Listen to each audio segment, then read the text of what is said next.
welcome to day 6 challenge. Today we're gonna tackle the hardest question number 8 and 9. The answers are D, D, and C. Did you get them correct? Alright, let's look at the first one.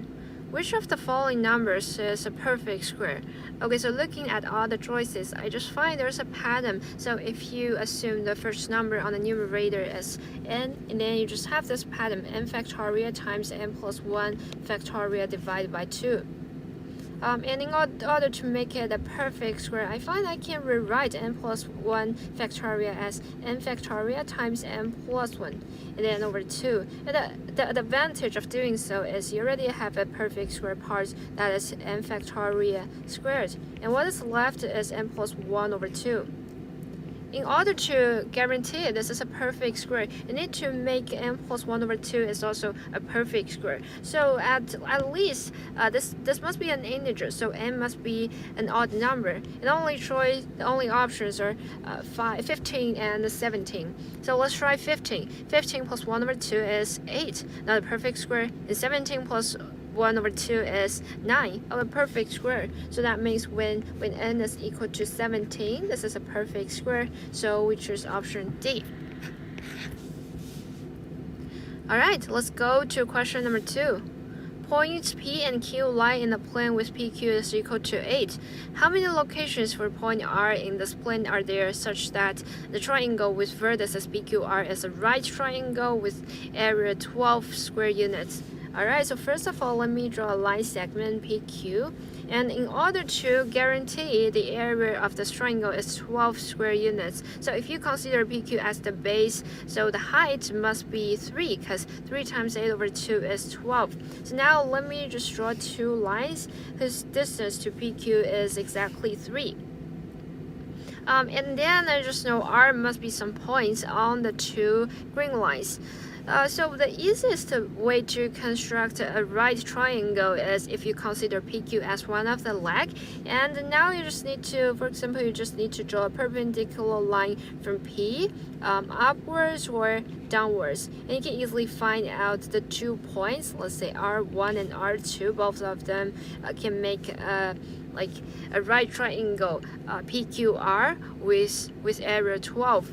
And the same thing is you can also draw a line passing through Q and find another 2 points, R3 and R4. And what if PQ is the hypotenuse? So the thing is you need to find out the point on the green line and then guarantee the angle PRQ is a right angle. So this time, if you know something about circle, just know that corresponding inscribe the angle to the diameter as a right angle. So this time, we can consider about the circle with diameter PQ like this. And then you just find some. You find some intersection of the circle and the two green lines, right? For example, let's call this point R5. And then if you connect P, R5 and Q, R5, and definitely this angle is a right angle.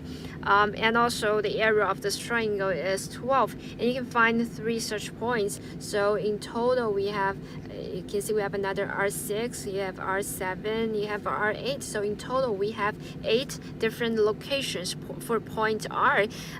Guarantee this is a right triangle with area 12. So we choose option D. Alright, let's go to the last question. The knights in a certain kingdom come in 2 colors. 2/7 of them are red, and the rest are blue. Furthermore, 1/6 of the knights are magical, and the fraction of red knights who are magical is 2 times the fraction of blue knights who are magical. So what is the fraction of red knights are magical? First of all, it's a typical fraction word problem. So we can thinking about assume some variables to better interpret this word problem. So first of all, I will assume the number of all the knights is x, and then I can represent the number of red knights as 2/7 x, and as for the blue ones, just like the rest of it, so 5/7 x. And we already know there is like a 2 times relationship. So if I assume the fraction of blue knights is, let's say, SM, and correspondingly the fraction of red knights is just 2M. And then we need to make good use of this fraction 1/6. So 1/6 of all the knights are magical. So let's do among all red knights, the magical ones are 2/7 x times 2m, and as for blue ones, we have 5/7 x times m, and it's equal to 1/6 of the knight, so 1/6 times x. So like on both sides, you can cancel out all the x's. And what is left is, for the left hand side, 2/7 times 2m, so 4/7m plus 5/7m, that is 9/7m, is equal to 1/6. So m is equal to 7/54.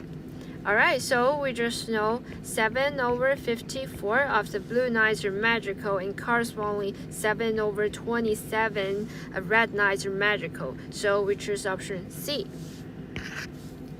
Alright, that's all for today. See you next time.